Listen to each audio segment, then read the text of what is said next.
Good morning, everybody. Thank you for joining. It's an awesome morning, right? Why? Because it's Friday. It's Friday. It's good morning. So, oh, it's a little too bright here. So, all right.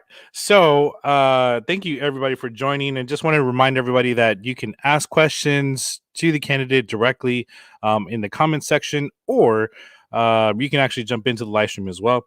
Please keep it nice and clean as well. So, without further ado, let me go ahead and bring in our next guest. What's up, Luke? What's up, Eric? How's it going, man? I Good, feel good. attacked by that second shit in the background. You did that deliberately, man. That's wild. so, so, um, so Luke brought up the point of wearing the Irish jersey, still for St. Patty's Day. So I went and switched it, but we still have my my All Blacks jersey up. So I'm sorry, Happy I late, had to. happy late St. Patrick's Day to you. Yes, for sure. And you know what? Like the thought just jumped into my head. So my mom's like from Ireland, and she was raised in a place called Cogalla, which is just outside of Westport, which is in County Mayo. So historically, just about the poorest place in Ireland, County Mayo on the west coast of Ireland, ravaged by the potato famine. You know, huge amounts of emigration to the US from there. And there's like the Holy Mountain of Ireland is just outside of there. It's a place called Crowpatrick, Mm. the Reek, locals call it. And about halfway up it, there is the lake, the pond, where St. Patrick drowned all the snakes in Ireland, according to the legend, the myth. And I was just reflecting on it right now, before the call started, because my mom walked us up this mountain and showed us this little puddle. Like you couldn't drown any snakes in it. It'd be impossible. And my mom was a teacher. She retired a few years ago, a lifelong teacher. And I just remember that was like an example of my mom teaching me. I was probably like 5 years old or something, and she was helping me grapple with deep epistemological like questions about Mm. like truth and what we believe. Mm. Um, and she'd be really proud to see you wearing that shirt today. So thanks for doing that. Uh, I I I was like I love this jersey because it's also from the 2015 World Cup. So I was like, Not oh that good of a World Cup for Ireland, but no, but I mean, just to be able to get to the World Cup is still pretty awesome. You know, but yeah, definitely. So go ahead and before I do, I just want to also introduce myself. If anybody is in here for the first time, my name is Eric Velasquez. I am interviewing the candidates for the city of San Antonio 2021 city elections that are upcoming here. You'll see down at the bottom.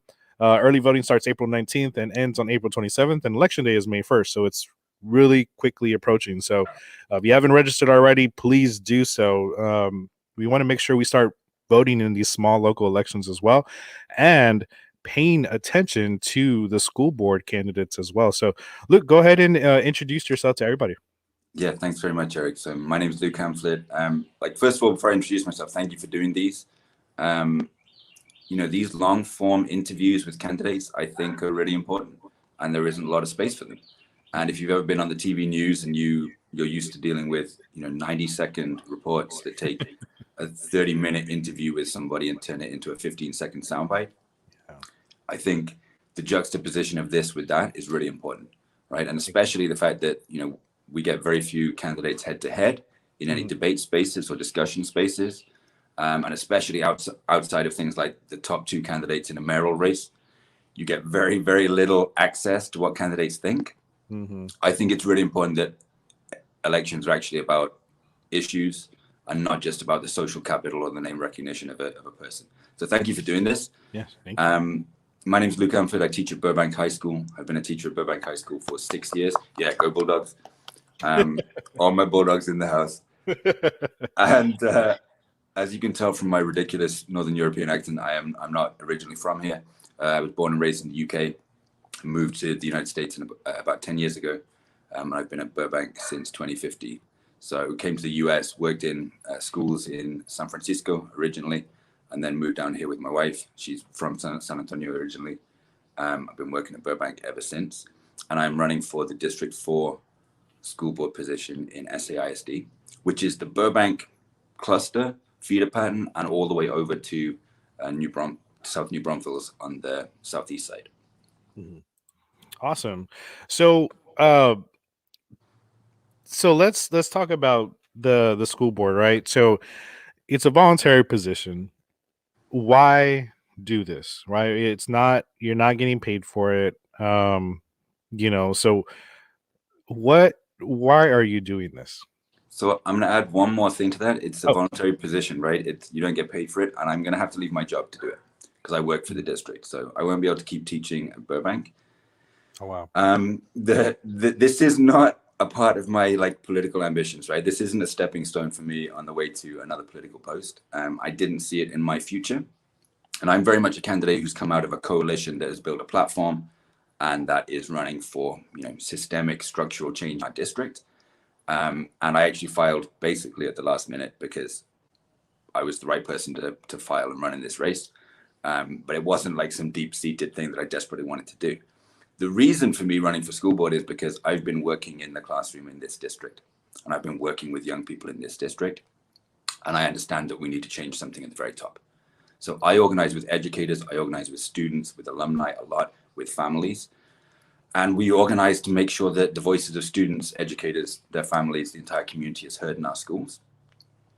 But the decision makers at the top of our district, those 7 people plus the superintendent, who really have all of the concentrated power over what happens, have so much power, have so much concentrated power that it's very, very difficult for us to achieve the things that we want to achieve in our schools while people are making terrible decisions on the school board. So I'm part of a slate of 4 candidates who are running this year in District 1, 3, 4, and 7. So that's the BRAC feeder, the Highlands feeder, Burbank feeder, and the Jefferson feeder, who are running on a platform that basically is about transforming our schools into spaces where the voices of the people most directly impacted by decisions are involved in making those decisions. And as a teacher in the district, I can tell you that is a far cry from where we are at the moment. Like in many school districts and many schools, I think, across the US and many workplaces across the US, educators in SAISD are systematically excluded from decision making, really as a point of principle about anything that happens in our schools. Students are systematically excluded from decision making in our schools. Their families and our communities are systematically excluded from decision making in our schools. And I'm running to try to change that, right? To try to shift the balance of power fundamentally towards students, the school workers who do the actual work in our schools, their families and the community. Because I believe that schools that actually manifested the will of the people, right? These are public schools. They're the people's schools. They belong to the people. They belong to all the taxpayers. They should manifest the will of the community. I think that if they did that, they would be very different from how they are today. They would have very different priorities from the priorities that they demonstrate they have today. And the best way to do that, or one of the best ways to do that, is to try to elect new people to get on the school board to shift the direction of the district. Cool. So, I mean, here's the thing. I do have a question about this. Is is the SEISD, do they have a lot of people being engaged, like with the parents being really engaged with the school board, or is that something that you see that needs to be done, where connecting that bridge together with the community, because to let them know that they need to be focused on the school board? I mean, so it is something that needs to be done. I'm going to flip the kind of like the direction of that question a little bit, because we need far more engagement with communities. But that is almost always framed as community, parents, people who own our schools, taxpayers, not being engaged in the process, not paying attention to the process. And that's nonsense. It's absolute nonsense. If you go out and knock on doors and you speak to people, people have a lot to say about issues in our schools. People are very focused on the life of students in our schools, whether or not they have kids in our schools themselves. What we do see is that especially working class Black and brown families in this country are not the targets of outreach that actually speaks to them, that tells them that they are important in the life of our schools, that tells them that they should be decision makers in our schools. And our district should do a much better job of doing that. Right now, our district leadership, honestly, they stifle any kind of conversation. They clamp down on any kind of, not even dissent, but like public participation in decision making. Even to the extent that during COVID, there's been a huge shift away from anybody being able to ask or make statements live during board meetings. So historically, there's like an hour-long period where people can make statements at board meetings. During COVID, that has been changed, obviously to Zoom conversations. But instead of having people come on and speak in their own voices, our district leadership moved immediately to have people submit written statements that would be read by somebody else. And they end up reading something like 1 minute of them. They used to give people 3 minutes to speak. And then a couple of months into the pandemic, sorry, I'm laughing because it's just so ridiculous. A couple of months into the pandemic, people suddenly had to submit 24 hours in advance, which happens to give like district leadership 24 hours of notice on what questions are coming, right? So they can prepare responses. But we don't see like outreach to communities being involved in a process which should start from the very top. We should start from the very top of our elected officials. I think it correlates with, issues we have around CPS and, not wanting to share information about CPS practices, issues we have with ERCOT, right? That everybody, that word that name that everybody suddenly knows in Texas. And I think we have a fundamental democratic deficit in this city. We do as a society in the United States, right? A lot of societies do, where people are not routinely included in conversations and discussions that materially impact their lives. And SAISD is no different from that. What we do see is a lot of people trying to get involved and being excluded or being ignored, even to the point of like being gaslit, essentially, to being told that they're like in a minority of people voicing concerns, and why aren't there more people here voicing concerns at like a meeting during work time, which is really inaccessible, that it's really hard to find the login information for. So yeah, like our communities need to be involved in these conversations, but that involvement needs to be something that is systematized and comes from district leadership, not like our communities need to pay better attention. Right? People pay attention when there's conversations that actually honor them, that mean something to their lives, and that they are given access to. People pay attention. People want to be involved in conversations about politics. Anytime you hit doors, you find that out. People will talk your ear off about something that you've never even heard of. And they need to be given access. Yeah, definitely. And that's a good point. What I'm trying to say also is there are a lot of people that will, complain about a certain issue or complain about issues, or especially when you go door to door and you're like, hey, what are the issues? Education is one of them, right? Yeah. But they don't know where to go to. They don't know what to do. And some are just tired of fighting for something that they have no say in something. So do you see that also as well? Yeah, absolutely. And I think that, I get tired of fighting too. And I think that like we all do, because there are real institutional barriers to our participation in the democratic life of our communities, in the democratic fabric of our collective lived experience. And those barriers are hard to overcome. People who do have some power to overcome them are people who are in positions of political power right now in this city and in our school districts, and they can dismantle those things. I'll give you a concrete example. Right now, I think it was earlier this week, our school board voted on a series of management agreements with outside organizations. It's kind of the direction that our district is moving in, bringing outside organizations in to manage schools. And 2 years ago, this happened with 18 schools. This week, it happened with 3. And 2 years ago, there was this whole process. There had to be a vote. The teachers had to vote in favor of it. Community members had to vote in favor of it. They set a very high threshold because they talked all the time about how the community has to be engaged in this process. They have to buy in. And they set a 2/3 threshold for community members agreeing to these management agreements. So they didn't hit that threshold. And they dropped it down to 50%. And they managed to hit that threshold. So they changed their own rules so that they could push through these management agreements. But this year, what we're seeing is there's essentially no conversation. So instead of deepening a democratic process over the course of 2 years, getting more buy-in from community, more buy-in from educators, there's been the opposite movement. There's been a movement to hollow out that democratic involvement in a really, really important decision: who's going to manage a school for 10 years, a public school that belongs to a community. That's been hollowed out, and there's essentially been no conversation about these three schools, about the management agreements that have been, voted on to run these schools. And at only one of the schools was there any kind of a parent involvement, and that's because parents pushed and forced that issue. At most of the schools, people don't even really know that this is happening. Educators are reaching out and saying, like, can you tell us about this management agreement? We've never even heard about it. So it is possible. It is not utopian to involve people more in decision making. There are clear ways that we can do it.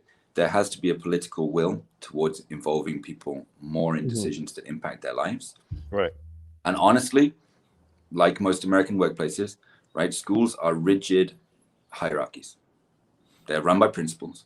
Principals do what they're told by, assistant superintendents, and it trickles all the way downhill from the superintendent who's at the top, who is hired, who is fired, who is pointed in the right direction by the elected school board.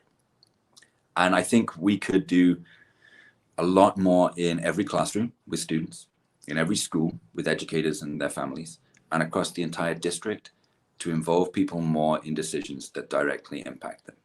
And the impact of that in our schools will be absolutely transformative. Now, I mean, I had an interview recently and with one of the other candidates, and said was, that there's a lot of accolades that the SAISD has. So do you think that's true? Do you see that to be true? I mean, because from what I gathered, it seemed like there wasn't much of an issue in the district that needed to be changed, and that teachers were happy. Do you see something different in your eyes? I do see something different, and I think it's really interesting that current board members who are incredibly unpopular with educators across the district think that teachers are happy. That's just nonsense. It's a straight up lie.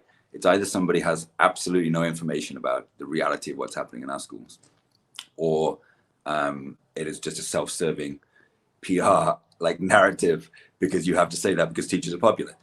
Teachers overwhelmingly reject the direction that our district has been moving in, which is towards ever more standardized testing and endlessly chasing state accountability metrics to the detriment of everything else that's important. Educators across the district, I mean, not just teachers, that's the other thing, school workers, everybody, our custodians, right? All of our support staff, maintenance personnel, our transportation workers, all of these frontline personnel absolutely reject the current school board completely. Haven't endorsed any of them. Would love a change in direction, because what we've seen over the last number of years, and most of these school board members have had 2 terms at least, right? They've had at least an 8-year interview with district educators, is we've seen a string of terrible decisions that haven't been good for our kids, that definitely haven't been good for school workers. And we can run through some of them, but I don't think the live stream is going to be long enough. That have attacked people's working conditions, refusal to pay hazard pay to frontline workers during a pandemic, right? Attacking contractual protections for teachers just constantly, and then a constant barrage of increased micromanagement, increased emphasis on standardized testing to the detriment of absolutely everything else. So it's absurd for somebody who is an incumbent on the school board right now to claim that the teachers support them and there's nothing to worry about. And if it was the incumbent in District 4, he knows that teachers aren't happy at Burbank and other schools in the feeder pattern in District 4. And one of the reasons is Burbank is one of the schools, excuse me, Burbank is one of the schools that has had the most organizing through COVID-19 to keep people safe. Because at the start of the school year, the faculty understood that the fancy, shiny reopening plan that we were being told was in place just wasn't. And that we were facing an incredibly unsafe reopening situation. And stood up and organized and met with, State Senator Jose Menendez, who came and advocated for us. It was in all of the newspapers. I got placed on administrative leave for my role in Yeah, I work remember seeing that. for my role in working with educators to try to protect ourselves, protect our students, and the families that we serve. And since then, there's been Yeah. What quick question though? yeah. Who put you in administrative leave? So it was so that's a really good question. So it would be the school district's human resources department, because that's above the level of a campus. Yeah. So it's absurd. We're all pushing for a humanizing kind of education that de-emphasizes things like the STAR, things like map testing, which is not something that teachers want. I'm sure they're probably talking about that and saying like beginning of year, middle of year, end of year map tests is like a thing that teachers want. It's not. It's the exact opposite of what teachers want. And it's fundamentally absurd for people to say that. And then I think that that's an overemphasis and an over exaggeration of the centrality of school workers, right? School workers are super important in our schools, but the reason we are in our schools is for students. Mm-hmm. And if you speak to students, I organize with students, right? I fight alongside students, incredible student organizers and leaders in SAISD around issues to do with student rights, discipline, policing, curriculum, and pedagogy. And when you speak to them, they do not tell you that the direction the district is moving in is a good one. They do not tell you that things are good in our schools. They tell you a very, very different story of the reality of their lived experience in our schools. And when we talk about, like, I can rant about this for a long time. But when we talk about the success of the district, this is kind of the central talking point that the incumbents are running on. They don't really have like a platform. They don't really stand for anything meaningful, except that they've been the managers in this district turnaround. I've got to say, this district turnaround is incredibly superficial. It's incredibly superficial. And a lot of what it's based on is just not what we should be focusing on in education. And it comes from the state. There are mandates, there are things that we have to do, right? But I also get very frustrated when our district leaders, they tell us two different things when it suits them. And the first one is our hands are tied and there's nothing we can do. These are mandates from the state. Mm-hmm. And that's nonsense. That is nonsense, right? First of all, we can fight back against state mandates. We can organize with other districts. We can push back. We have power to do that. Like, some of us organized all summer last year to prevent the premature reopening of the entire state. It's like school apparatus, which Abbott was pushing for. It wasn't time yet. We managed to get them TEA to back down. It is possible for people with more political power than just little old me and the people I was organizing with to force the state into doing different things. But secondly, we have absolute power over what happens in schools, and especially our school board does. They have an incredible amount of power to define what happens in our schools. And they keep saying that their hands are tied, but it's them who are overemphasizing and endlessly going on about standardized testing, about map testing, about STAR, about these state accountability metrics, none of which measure how happy our students are, right? How deep and enlightening their learning is, how culturally relevant and sustaining the pedagogy is, none of which measure like how appropriate the curriculum is for the students that we actually serve and how much it suits them and doesn't subtractively assimilate them into whiteness and a set of middle-class values that are imposed upon, our Southside communities. Mm-hmm. And they lead that charge from the very, very top. And then finally, it's incredibly offensive to teachers like me that our district leaders take credit for that work. Mm-hmm. And that happens endlessly. Yeah. So a lot of the time we hear from them, all we do is like hire a superintendent, fire a superintendent, that kind of thing. No, they set the tone for the entire district, but nothing that they do involves teaching kids in a classroom. Yeah. They don't feed our kids in the classroom, right? In our cafeterias. They don't transport our kids. They don't teach our kids.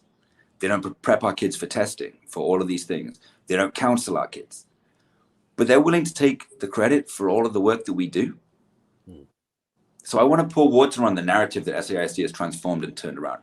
It really hasn't, and there's lots of metrics. I can go into the weeds with it. There's lots of metrics that demonstrate how superficial that is.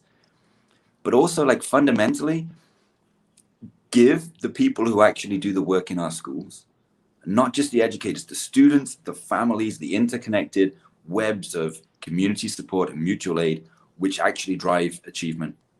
Give those people the credit.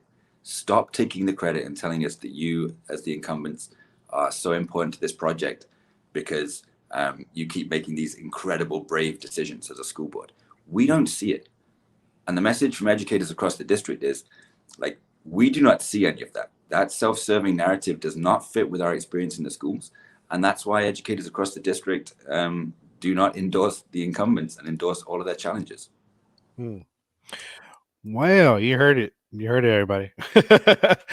Sarah says, how does the STAR test affect students and teachers?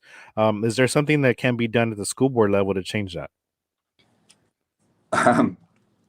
Eric, how do you think that the STAR test affects students and teachers? I just talked about it. Yeah, I mean, from my experience and my gathering of everything, teaching to the test and worrying about how the schools are being funded because of this test is definitely not a good model. And just hearing from different people and different school board candidates as well, it's I do hear what you're saying. Some people are saying that their hands are tied, but they can't just be that. There's got to be something more. It's like, oh, just you have to talk to your legislatures. Okay, but there's got to be something more to that. I mean, I find it really hard to believe that that nobody has organized something to change because maybe they don't want it to change. So I mean, that's what I think. But I think so. Yeah, I mean, how can the school board do something to affect that STAR test to change it? So, I mean, so they can do a lot, and we should talk about that in a second. But I want to take the first part of the question first. So, like, how does STAR affect students and teachers? STAR is a really useless measure of student success that is not designed to meet the needs of the communities that we serve, which are different from the normed student population that STAR is designed for. Standardized testing has a history of racism and classism, and was designed originally to justify the existence of a racial and class striated society that isn't meritocratic at all, and make it seem like it's meritocratic. So its origins are terrible, and educators in the classroom will tell you that STAR is essentially useless in terms of telling us things that we don't know about our kids. Like, we know everything about our kids. STAR is really good as a tool to punish schools and school districts that serve working class communities of color, force their schools to close, hand them over to privatizing entities. STAR is amazingly good at that. It's phenomenally good at that. And its impact on students and teachers is horrifying. And it's horrifying beyond the stress. Like you just said, Eric, it means teaching to the test. I teach a tested subject, right? I teach US history at Burbank. We have amazing results. We do absolutely great work. And we do that by completely ignoring the STAR. Never, ever talking about the STAR. I have the privilege to work with one of the most incredible teachers, Martin Ramirez at Burbank High School. Absolutely amazing teacher.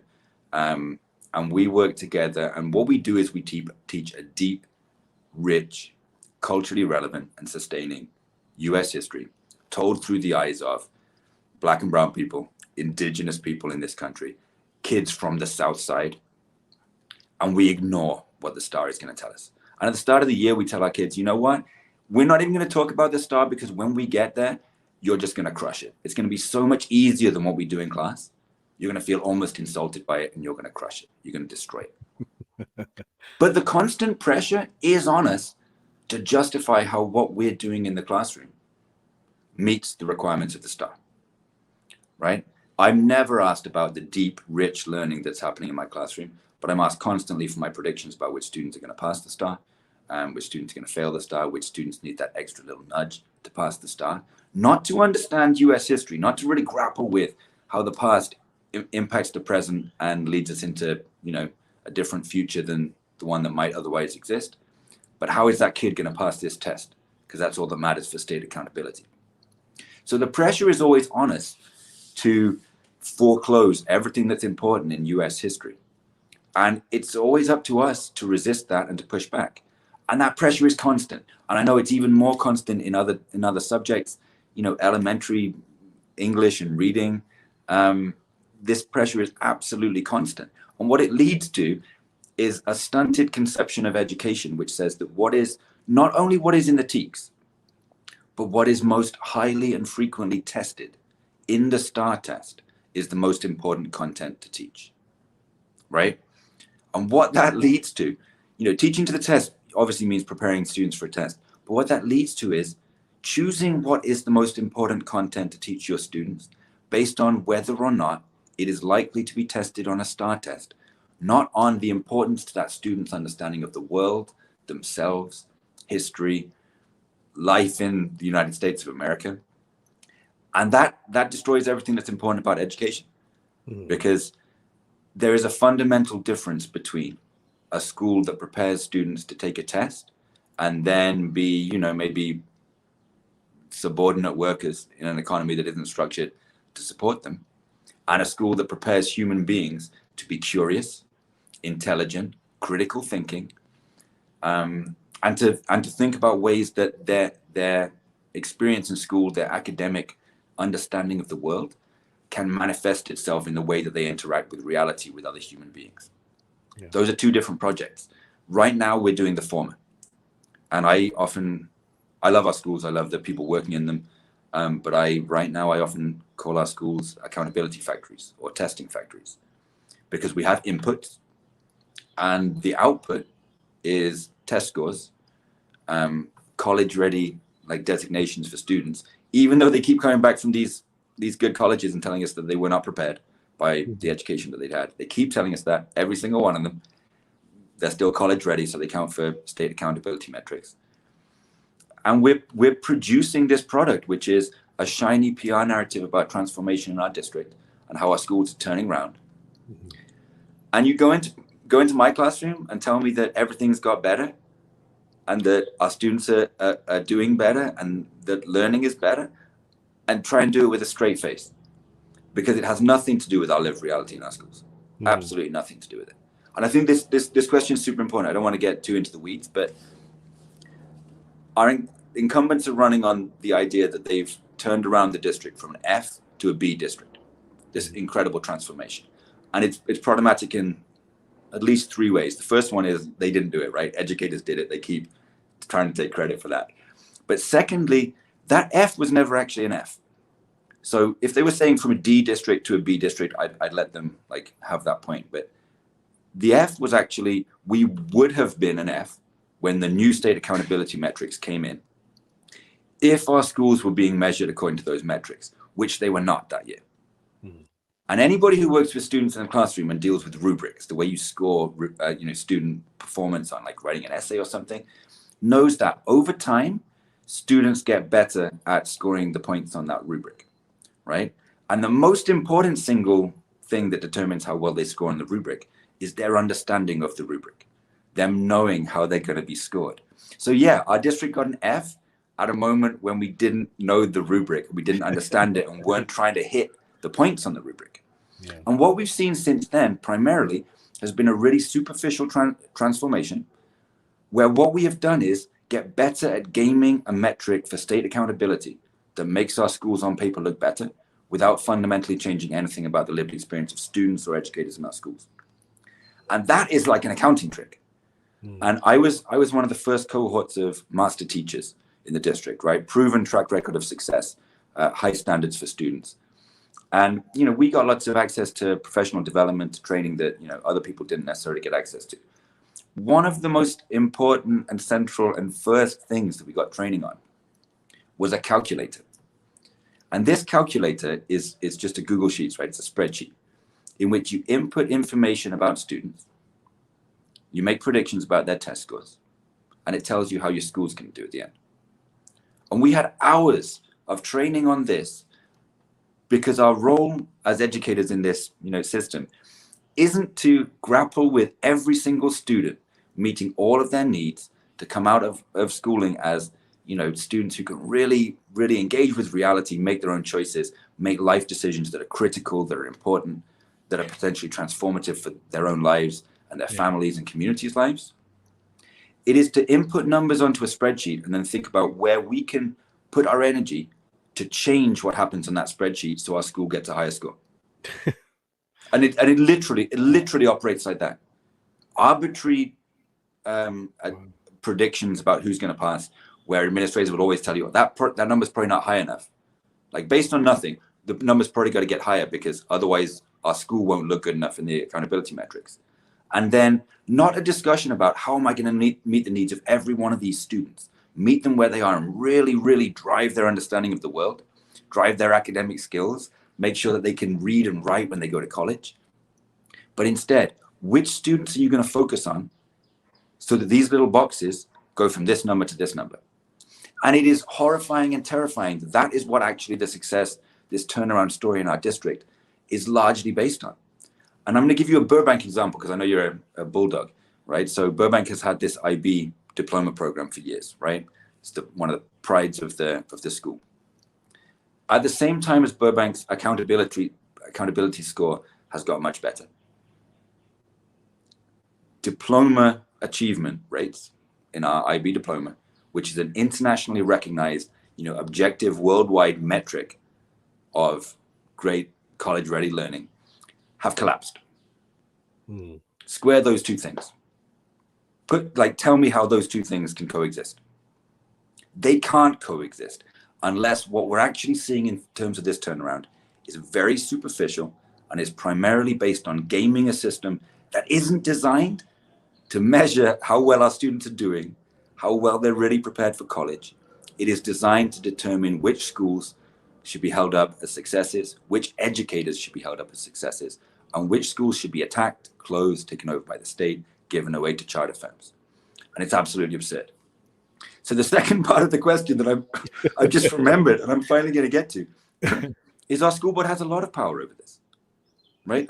None of the members of our school board have ever taken a stand about this. Now, they are triangulating right now in election season because they know that, according to a recent poll, 97% of students, educators, and families in Texas think that the STAR should be canceled, right? Everybody thinks the STAR should be canceled because everybody hates it. But our school board don't. And they're going to claim that they do through this election season. But go back and watch. Go back and watch every school board meeting, right? We have years of data on this. They're recorded. You can go and get them from the SAISD website. They talk about STAR success constantly. And their spokesperson recently, as people are pushing for the cancellation of STAR, came out with a statement. I can't remember exactly what it says, but you should link to it, which basically says, we're going to work with families to help them understand how important STAR data is for understanding where students are this year. Every educator in the classroom will tell you that's garbage. STAR data this year is going to tell us nothing we don't know. And then on top of that, our current district leadership have enthusiastically pushed not just for STAR, but for an increase in standardized testing for all of our students throughout the 8 years that they've been in control, and especially the last 5 and 6 years. So the introduction of MAP testing, which anybody who's seen it, I think, will tell you maybe we should stop doing that to kids. Much tighter controls over the frequency and who creates the kind of assessments that teachers are using in their classrooms.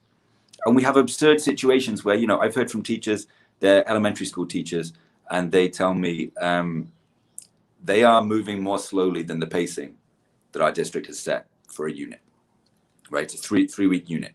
And in order to meet the needs, the critical educational needs for foundational skills of their students, they are forced to move more slowly than the district pacing guide. But after the 3 weeks, they have to give a common assessment that contains all of the content from that 3-week period. And what that means is that their kids are then testing on content that they haven't learned. They haven't even been taught. Because instead of focusing on the actual needs of our students and meeting them where they are, there is a kind of really stunted and superficial data obsession, which is only about quantitative data. It's only about standardized testing, which drives every single decision. And also a one-size-fits-all approach, correct? Yeah. Oh, absolutely.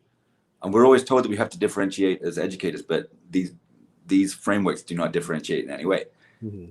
And the school board has absolute power over that. Now, they might not be able to cancel STAR, right? They can fight back against STAR. They can lead a public fight back. They can make statements about it. They can organize together with it. Educators, students, and families are organizing against it right now. Our school board are not. Our superintendent is not. They're enthusiastic champions of the STAR. Don't be fooled by that. They absolutely love it, except in election season, and their actions demonstrate that. Mm. But more importantly, they can deprioritize the centrality of standardized testing in our schools. They can send the message loud and clear to every principal, to every school leader, to every educator. Deprioritize the focus on this endless standardized testing and state accountability metrics. Prioritize discussions about how we get through the individual and collective trauma of COVID-19, of the winter storm, of 500 years of colonization and racism in the United States of America, which impact your life as a member of a working class community of color. And prioritize culturally relevant and sustaining curriculum, pedagogy, and education in your classrooms. And that is a message that we never, ever hear. That is a message that we never hear, and we should. And just to finish up the point, the thing that frustrates me most, Eric, about elected officials, and I don't know if it frustrates you too. I'm sure it does. is that they never seem to have any intellectual curiosity about how far their power can reach. They never seem willing to risk their political future, right, to try to do what's right and find out if someone's going to stop them. Right. Well, it's probably because of some of the donors that donate to them. If you look at some of the donations that are on the campaign finance reports, which are available to everybody, on the SAISD website, Harlandale website, Northside ISD, everywhere. You can see who's donating to these candidates. And there's some that are taking some heavy money, and some that I don't know where this money came from because it's not notated on some of these campaign finance reports. So I saw one the other day that had $1,000 in there in the political contributions, and then on the next report there was 5,000, but no mention of where it came from. So I think we really need to start looking at some of these things. Everybody in all of the candidacies, right? City council, mayoral, school board, see who is paying the candidates, because that's, you follow the trail. The money is where it's going to be, and where their allegiance ties into. And you can start asking those questions. Not to say that you can discount it completely, like, oh well, I'm not gonna vote for this person because of that, but push those questions and ask. And if they say, you know what, don't worry about it, or they don't want to answer the question or deflect, then that's probably a clear indication of where their loyalty lies to. So. Yeah, like real talk. But and that may well be the reason, right? But we never see people risking their political futures to try to do what is right, and then seeing if someone stops them. Right. We never see our school board members saying, you know what, we're gonna say starring under pandemic conditions is the wrong thing. Time to cancel it. Like, keep your kids home. We're gonna fight with the state. We're not gonna focus on STAR.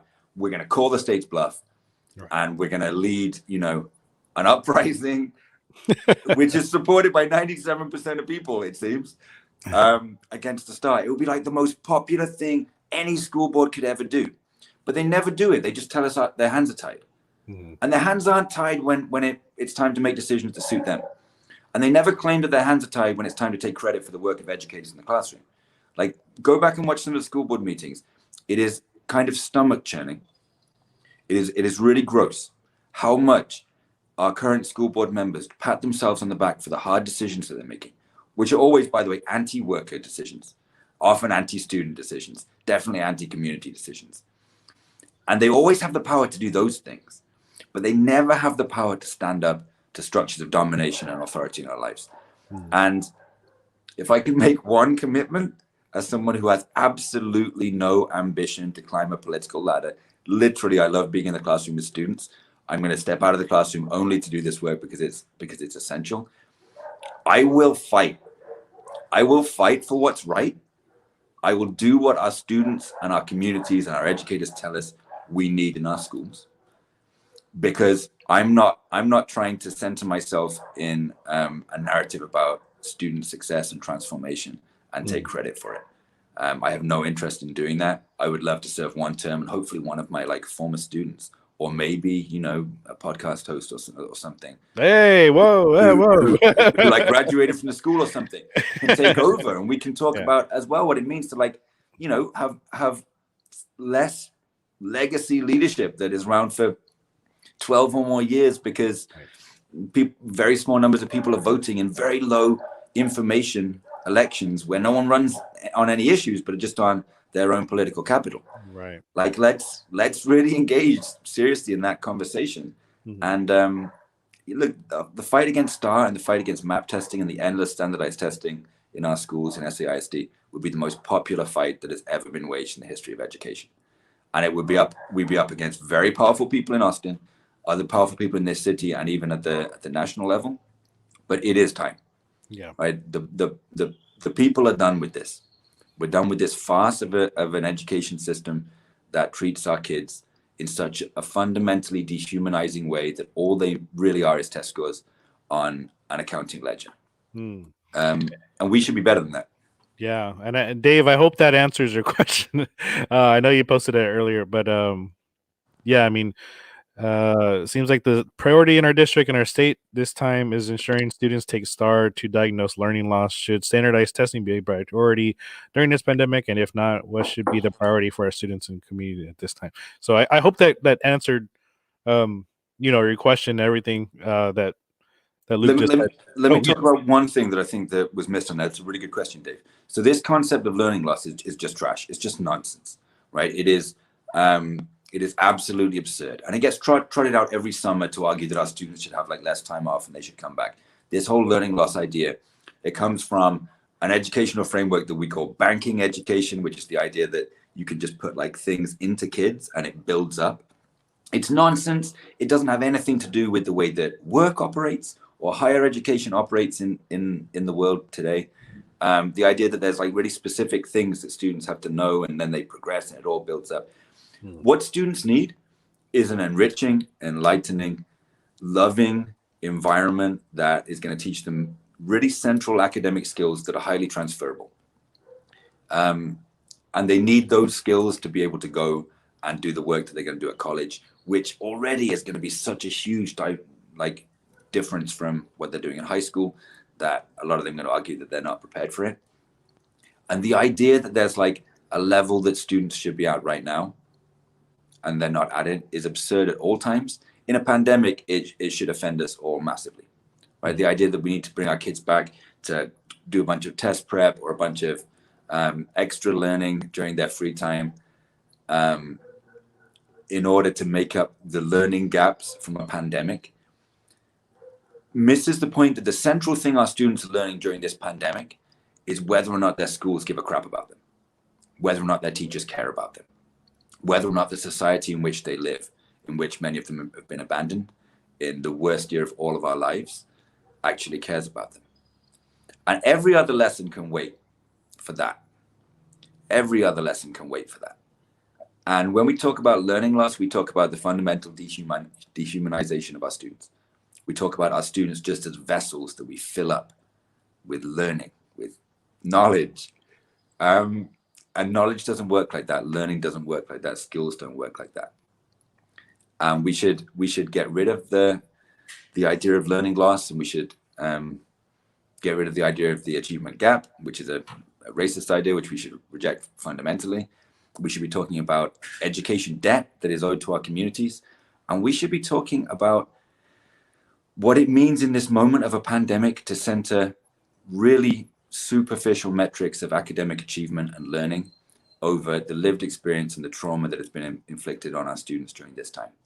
And from now until the end of the school year, the only thing we should deal with is students' mental and social and emotional health, with healing, with offering the support to their families that they need to survive this ongoing pandemic that ain't done.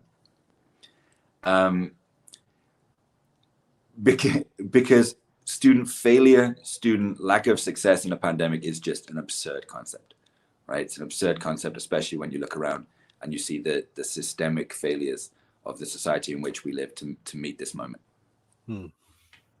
Clifford said, do you feel the current board has been proactive keeping students' families to work and safe during pandemic? You did also kind of touch on that you didn't feel like they were, right? Anything you want to add to that real quick or no? Cliff, I think it's a really important question. I would say, like, yes, but they've been forced to be. So I think we hear a lot from them that they've been much more cautious in bringing students back than other districts, that the safety protocols have been much better than in other districts. The reason for that is because people have organized here. Like, educators here are more organized and stronger collectively than in a lot of other districts, and we've forced that to be the case.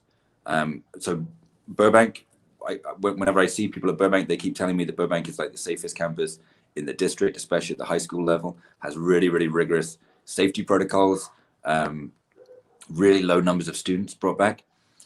That's because we fought. It's not because like an enlightened decision by our leaders was to make everything as safe as possible. The start of the year saw a safety plan that was absolutely terrible, absolutely awful. And we had to fight like heck to make it safe. But it's not safe because our district leaders decided that this is what was safest. It's safe because we fought and we organized, and students, alumni, families organized and won that level of safety. And what we've seen constantly through the pandemic is a push to bring more students back, is a refusal by district leadership to follow their own plan based on Metro Health's plan, and a weaponization of data to make the argument that our schools are safe when the data doesn't fit that picture, hasn't fit that picture throughout the pandemic. So I think that our district leaders haven't done enough to keep people safe. And where they have done a good job or a better job than other districts, it's been because they've been forced into that position where they've had to. And then finally, I'd say that it's impossible to overstate the extent to which our current district leadership has ignored the human cost of this pandemic while pressing on with teacher evaluations, which are just ridiculous to do under these circumstances, pushing on with standardized testing for students. And we never hear them take a minute's silence. We never hear them even acknowledge the human cost just to our fellow school workers and our families, our students, their families. We never hear that acknowledgement. We never hear it centered in a conversation, but we do hear them talking for 20 minutes about MAP scores every single board meeting. And I think for a lot of us, the most jarring thing is that we think that education is different from other workplaces. You might think that it shouldn't be the case, right? But you might think that a fast food worker in this pandemic wouldn't be treated with respect and dignity. And they might not be kept safe by their bosses who are just trying to extract as much, profit from them as possible. But we think that schools are different. We think of education as teaching, not so much of a job as a vocation. And I think the message has been really loud and clear throughout this pandemic from our leaders that it's a job, that we're employees, that it's our job to do what we're told. And that really as complex human beings, we don't exist. And for those of us who've lost people, brothers and sisters and friends, fellow school workers, transportation workers, school workers, teachers, coaches across this district, it's really horrifying to see how little that loss has meant to the people who are charged with making decisions about our schools. Yeah. And just a reminder, if anybody does want to jump into the conversation and ask a question directly, you can do so on the link that I provided right there in the comments in Facebook. So please do so if you want to come in and actually ask the question as well. Derek, Be nice. Yeah, be nice. And if not, well, no. It's like, I see that you're running with a group of candidates for ISD board. What do y'all imagine would be the tangible material changes if the four of you were all to be elected? How would our kids and your students day to day be different? Wow, Derek, that is like a really complex question. Thank you for giving me such a difficult thing to answer. So I am running with a group of other candidates. We are running on a platform called The Schools Our Students Deserve, that was created by students, educators, community members, over discussions over the last couple of years. And it outlines a bunch of priorities, right? It under kind of four different headings. Nothing about students without students, which means we should center student voice and participation in decision making. Nothing about school workers without school workers. We should center school workers in decision making. Nothing about families without families. We should center our families and community in decision making. And everything we do should be for the common good.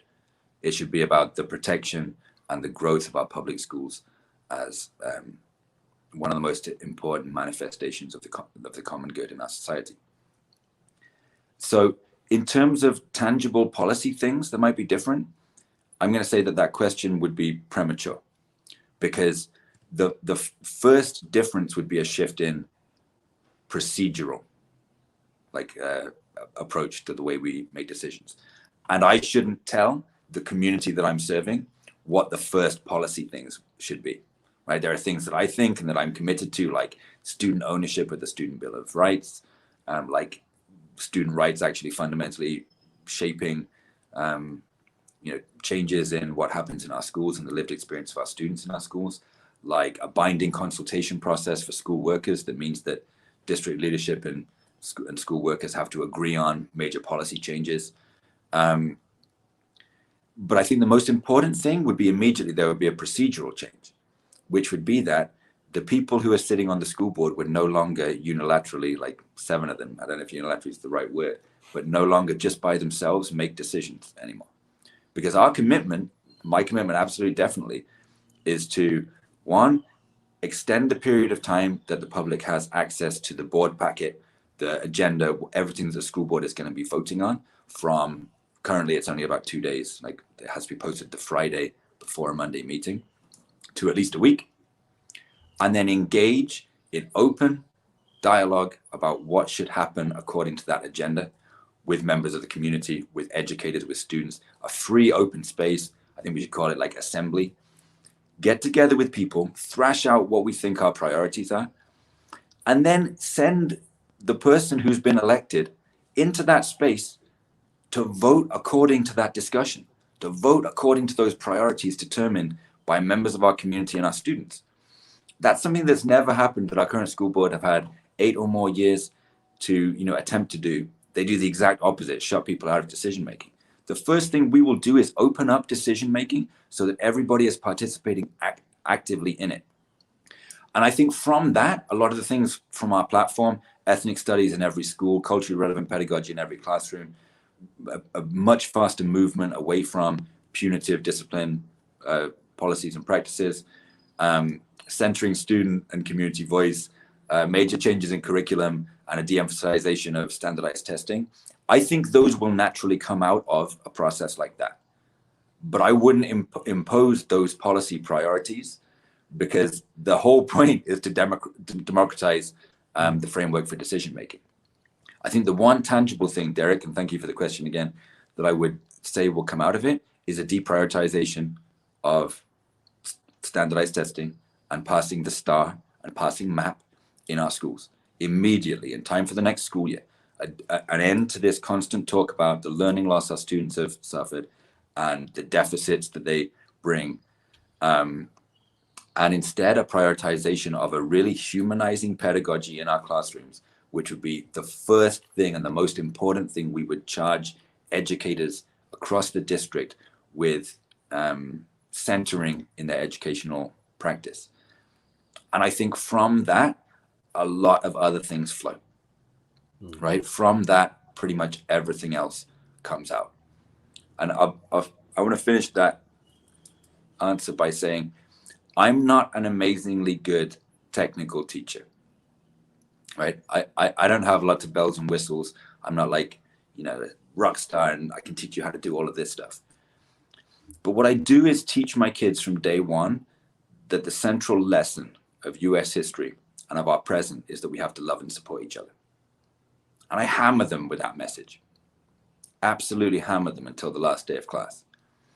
And what any of my former students will tell you, and my current students will tell you, is that a classroom that is based, and this is not a hippie thing, this is about solidarity, a classroom that is based on love and support and centers the complex humanity of students and educators in conversations that go beyond standardized testing is a transformative place.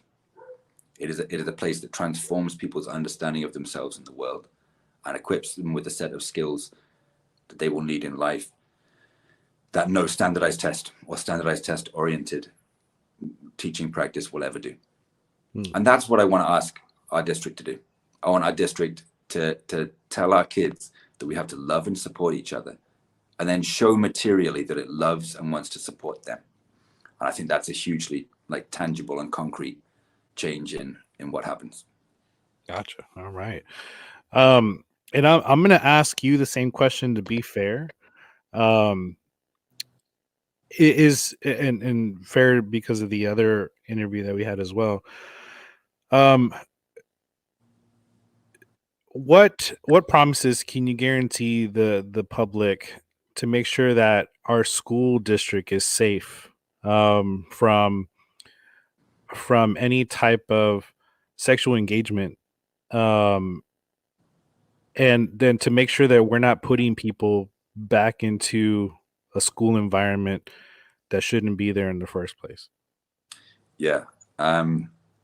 So the promise that I can make is that I will do everything in my power to ensure that the people who are spending time with our young folks are acting in ways that are appropriate, and that we have systems in place to screen people effectively, to check their backgrounds effectively, and to make sure that we're reporting situations and issues that come up. And one of the first things I want to say is educators are really, really good at calling each other out on anything, and not calling each other out, but bringing each other's attention to anything that could potentially be a problematic situation. I know loads of educators who have said to each other in a school, "Hey, look, I noticed your door was closed and you had one student in your classroom. Dude, don't do that." Mm-hmm. And I think that a culture of deep mutual respect and solidarity in our schools, in which it is normalized for us to make sure that we have the highest professional and pedagogical standards with students in every way, but especially in this way, is one of the most important ways that we can grapple with this, right? Having a culture in which we don't just wait for leadership from the top to tell us, get hold of your people and make sure they're doing the right thing. We're telling each other all the time. We're patting each other on the shoulder and saying, "Hey, just a little reminder. And I'm sure there's nothing going on, but leave that door open, man."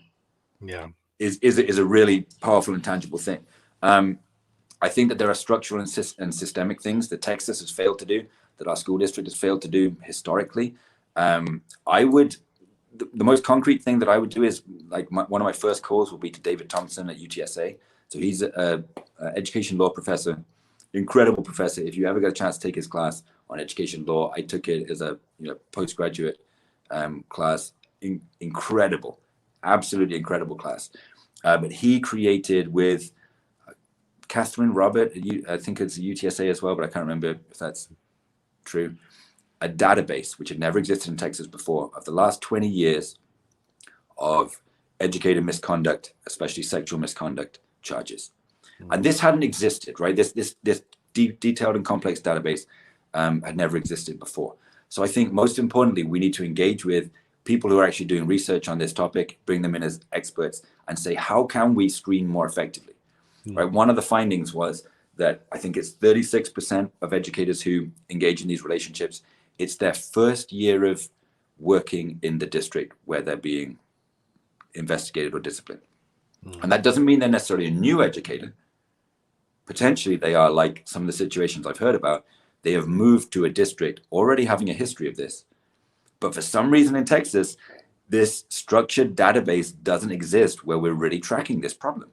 And if we are seeing a problem of repeat offenses of this, we know that we have a systemic, a structural problem in terms of tracking people's misconduct and screening them.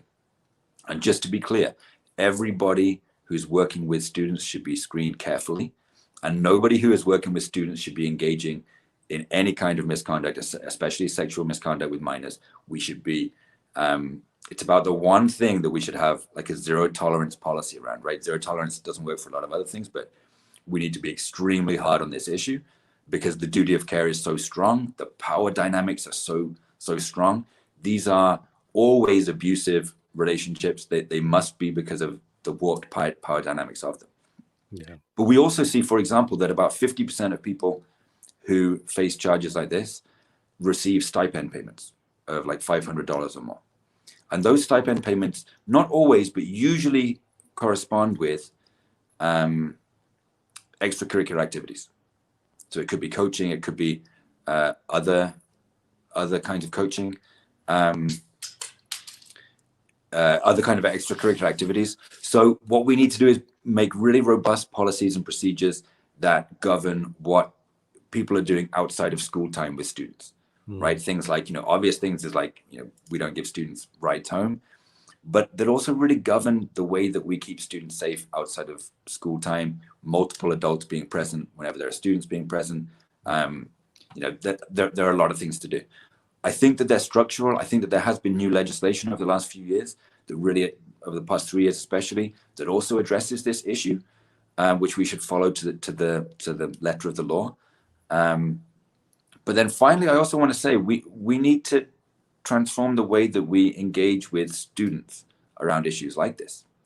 Because if the main thing that leads to investigations, convictions, people being terminated from their jobs is reporting of this, we need to make sure that students understand these issues, understand how to report them, and are empowered to engage in that really, really difficult work. And that means we need to fundamentally reimagine the way we're engaging with students. It means we need to have much better sex education in our schools. It means we need to talk about consent, and students need to learn what consent looks like and why you can't really talk about consent when one person is older and has more power and one person is underage and has very little power. And we need to provide students with robust reporting mechanisms, because we know that a lot of abuse goes unreported. We know that a lot of sexual assaults go unreported. And we know that that happens because the threat of intimidation, the threat of consequences, the gaslighting that can go with it, makes that a very, very difficult task to do. It's even harder if what you're talking about is a 15-year-old or a 13-year-old who is having to speak up against the conduct that someone who is trusted and an authority figure in their lives is doing. So I think central to it is really reconfiguring the way we think about student rights, empower students to talk about these things, teach about things like consent. And then finally, I would just say that if we see things like abuse as acute manifestations of these warped power dynamics between adults and students, we have to begin to go a step further and say that there are chronic manifestations of that in the way that we discipline students, in the way we talk to students, in the way students are forced into, non-culturally sustaining, subtractively assimilationist ways of teaching through the TEKS, through standardized testing, that are chronic versions of the same thing. And if we really think about what a humanizing school and humanizing pedagogy could mean, it wouldn't just see acute manifestations of sexual assault or any other kind of assault on our students as being problematic. It would see the chronic underlying conditions in which students are dehumanized every day as being something that has to be transformed. And I think if you grapple with that chronic issue and we fundamentally transform the way we see and engage with our students, you would also see a lot fewer examples of that acute manifestation in terms of abuse.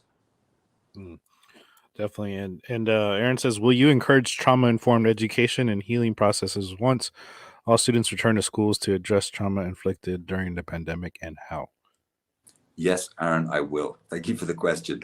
And I want to, give props that there are embryonic, very late and very slow moving attempts to start talking about this in SAISD. Some people are doing some great work around SEED, which is social, emotional, and academic development, around things like restorative practices in the district. They don't get enough credit. They're doing good, hard work. It's years later than it should have been, and it's moving very, very slowly, and it's still very de-emphasized in our classrooms, but it is starting. So I think there is like lots to build on that is already starting. Yeah. But I think it should be centered.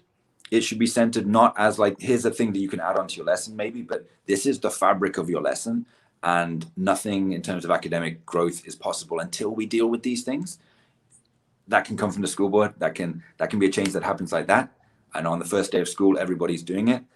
And then finally, I think that the thing that we have to be really, really careful about is that we engage with trauma-informed and social emotional practices in a way that is culturally relevant and sustaining, and that critiques the assumptions of the broader society in which we live. I'm going to steal, I think it's Dina Simmons' phrase, right? SEL without culturally relevant pedagogy is just white supremacy with a hug. And we have to be really, really careful that we're not just engaging in trauma-informed or social emotional learning practices that do not provide a deeper societal and systemic critique and do not connect to the lived experience of our students. Because to do that is to remove the power of those frameworks for learning, is to incorporate our students into whiteness and a series of middle class and colonial values that do not necessarily reflect the lived experience of our students. I use a curriculum from Emory University, which is amazing. If anybody wants to check it out, it's called the SEEC, Social, Emotional, and Ethical Learning Curriculum at Emory University. They have professional development, they have trainings, and they have a whole curriculum you can use. So I've been doing this for years. I'm the kind of person who's meditating with a classroom full of like 17-year-olds, pretty much daily, just doing short activities that help to grapple with the trauma, not just of this moment, right? I've been doing this for years, but of the lived experience, what's referred to as complex PTSD, potentially, ongoing, repeated, and chronic trauma that is inflicted upon working class communities of color in this country, and a lot of our students living in poverty. And yeah, we should just make it much more central to our practice and much more normalized that when you walk into a classroom, there's a bunch of 17-year-olds all with their eyes closed, focusing on their breathing. Like, that's dope. That is dope, and it works, and people love it, and it's good. So Aaron, what I would say is I would make it my mission that we start the new school year centering trauma-informed practices that are also culturally relevant and affirming and sustaining in our work, and that we build the expectation that no academic skills or learning or content knowledge can be built without a foundation of students' ability to self-regulate, self-monitor, and deal with the stresses of the situation they're living through. Awesome. So before we end off, I want to do a couple speed rounds for you. Okay. What are some top 3 small business restaurants that you like to enjoy around the district, or near the district, at least, if you can? El Amigo Snack Shack. Okay. So El Amigo Snack Shack, incredible for like mangonadas and things, right by Hillcrest, right by Burbank. I go, oh God, there's going to be too many. So I go to Gold Coffee on South Florida Street a lot. Massively good coffee, like really, really good. And then I go to fish lugar aquí. It's right by my house. Rudy's. Rudy's? So I go to Rudy's. That is dope. Yeah. But I also go to okay, so forgive me, my friend, who I keep seeing and eating your fish. But right at Steve's and South Presa, right where I live, you can get some really good fish, and the fries are great as well. Where? Damn it! Right at Where? Salpresa and Steve's. Oh, you don't know the name though. No, I do know the name, but I'm Oh. having one of those brain Oh. fog. I'm having a Biden moment right now. um, yeah. So, and then also, what are your three favorite musicians or bands as well? So I grew up in the UK in the 80s. I'm born in 1983. So I was raised on Joy Division, New Order, The Cure, The Smiths, all of those folks. As a kid, like a teenager in the 90s, for me, like Radiohead invented music in like 1997, basically. And then again in 2000, and then again in 2001. So I'm a big like Radiohead and Tom York fan. Right now, I'm listening to Young Fathers a lot. If you haven't checked out Young Father's latest record, I think it's either from last year or 2019. Check it out. It's sick, man. Which one? Young Fathers. Young Fathers. Okay. Check them out. Really cool. Yeah. And I know you were mentioning we were jamming out earlier right before we started. That was good. Who was it? I forgot who that was. That was Vampire Weekend, I think. Yeah, Vampire Weekend. Yeah, we were. And then Angela says Jay Anthony's. This is Jay Anthony's that you're There talking you go, Jay Anthony's. Oh my God. There you go. Thank you so much. And God bless you. Also, I want to give one shout out as well. While we're talking about music, everyone should check out Jejun Stars, local band. I used one of their tracks, incredible track, in my like campaign video, which is like super embarrassing being in a campaign video, but I did it. Everyone check it out. Jejun Stars, like the French word. Can you type it in the comments to how you spell it? I will afterwards, but I'm I can't really type it on this. Oh, okay. But it's Jejeune. Oh, so hold on. Jej what? EUNE. New word stars. Local band. It's like the name of the band. I assume is taken from the Bright Eyes song that I love as well. But everyone check them out. Go listen to their music. Go buy their album on Bandcamp. Does it look like that? Sorry. So new word was me saying it's a new word.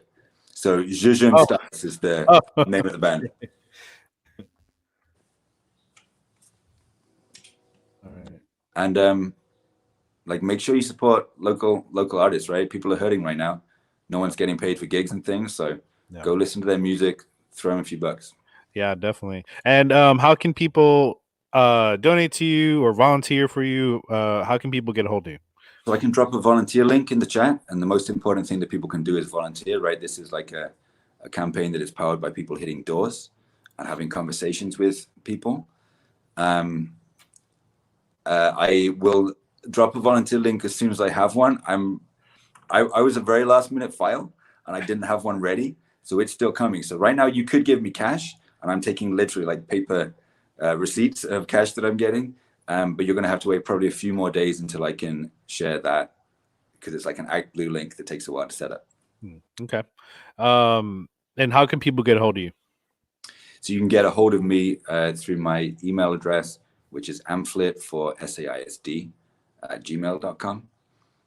You can hit me up through Instagram, which is blowing up, by the way, because, you know, the kids, or through Facebook or through Twitter. Send me some DMs. You'll find me on there if you look up Luke Amphlett for SAISD District 4.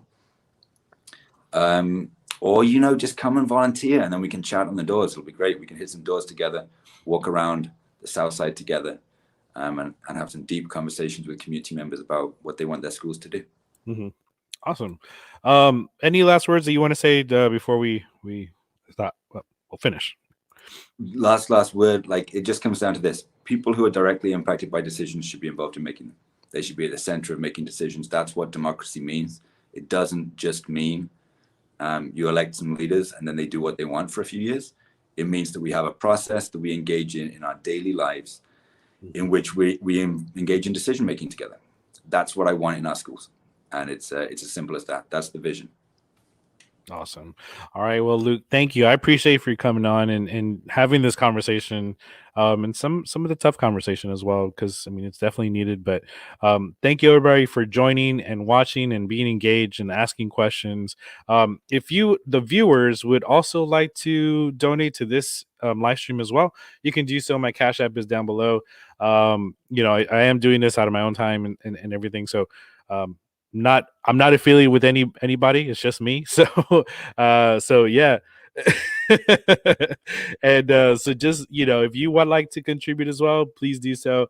And stay tuned. We have another interview here at 12 o'clock in 30 minutes with another candidate as well. So stay tuned and ask some more questions. So, all right. Well, thank you guys. Appreciate it. Thank you.